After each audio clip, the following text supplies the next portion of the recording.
Hi, everybody. This is the week 2 overview for EDU 580 for spring 1 of 2020, and I am going to share my screen. A few of you have asked about the background in my Zoom recording. That is a picture of Point Lobos. It's a state reserve here on the Monterey Peninsula. The picture was taken in 2010. Which was a year that we had really good rain. So the wildflowers were especially amazing that year. So I'm not at the beach and I'm not in Point Lobos right now, but I'm nearby. Here is our overview for the week. Our learning outcomes include exercise professional reflection throughout the research process to impact school change for school improvement, read, analyze, interpret, and synthesize educational research studies, and journal articles for the relevancy to a teaching, learning, leadership, and/or school counseling problem of interest. Identify and articulate research problems that can be studied by a graduate student and articulate primary and secondary research questions. Plan and design the process of a qualitative research study and plan and write a research proposal, which are chapters 1 through 3 for us. And that's all under the topic of problem, purpose, and subjectivity. So I know that last week you had a lot of reading, and for some of it, it may have been a little bit of skimming.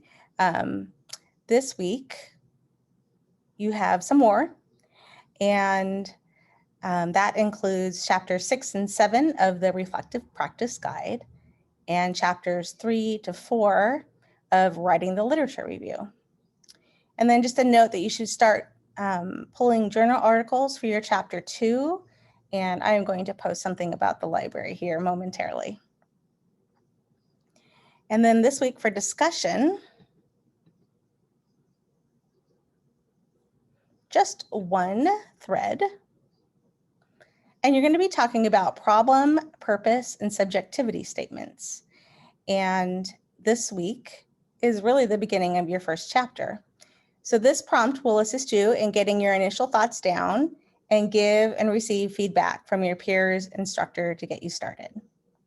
So in your post, which is due by Thursday before midnight, in 1 or 2 paragraphs, discuss the topic you have chosen by stating the problem as you've encountered it in your current or in a past educational setting. And then in 1 to 2 paragraphs, discuss your passion for understanding more about this problem and your desired outcomes as a result of this study. And that's going to be your purpose statement.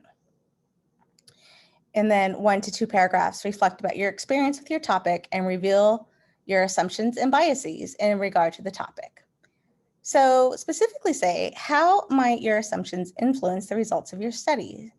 And what can you do to remove bias so your results are reliable? So this discussion board is going to serve as a rough draft as you begin your chapter 1. And I really want to say that for the capstone experience, it is a large endeavor, but like anything, you do it one piece at a time. I think I don't know if it's Danish, but there's a saying about eating an elephant. How do you eat an elephant? One bite at a time. This is exactly it. This course is laid out so that you go step by step, and it's carefully scaffolded so that each activity you do builds on top of the other. That's why, in part, it's really important to stay on top of your deadlines, but also to take each step and know that even if it's difficult, it will get easier with time. And I promise in 8 weeks for this class and 8 weeks for the next class, 605, they're going to go by so quickly. So be sure to post by Thursday before midnight. And let's get back to our week 2. So no assignments due this week, although you have plenty of reading to do and searching online. And I would encourage you with your post is to think about some of your answers and let it percolate over time. Give it a couple of days. I also encourage you to engage in dialogue, either with each other if you're connected. You can certainly reach out to me. I will be posting some opportunity for office hours this week. And that's just if you want to drop by and say hello. It's not required. They're optional. But it's well, it's a virtual face-to-face time. And the more we start to talk, it triggers the thinking process, and it's okay to let some of the ideas evolve over time. So as you formulate what you're going to put in your post, just know that you don't have to do it all in one sitting. And one little last tip, in case you don't know this about Blackboard, you can write your response in a Word document and then copy and paste it back in. I know that there are some functionality issues as far as saving drafts and so forth. So that way you can always save your Word document, and then if your power goes out, like happened here just a couple days ago, hopefully you have the Word document saved. Okay, so that is our week 2 overview.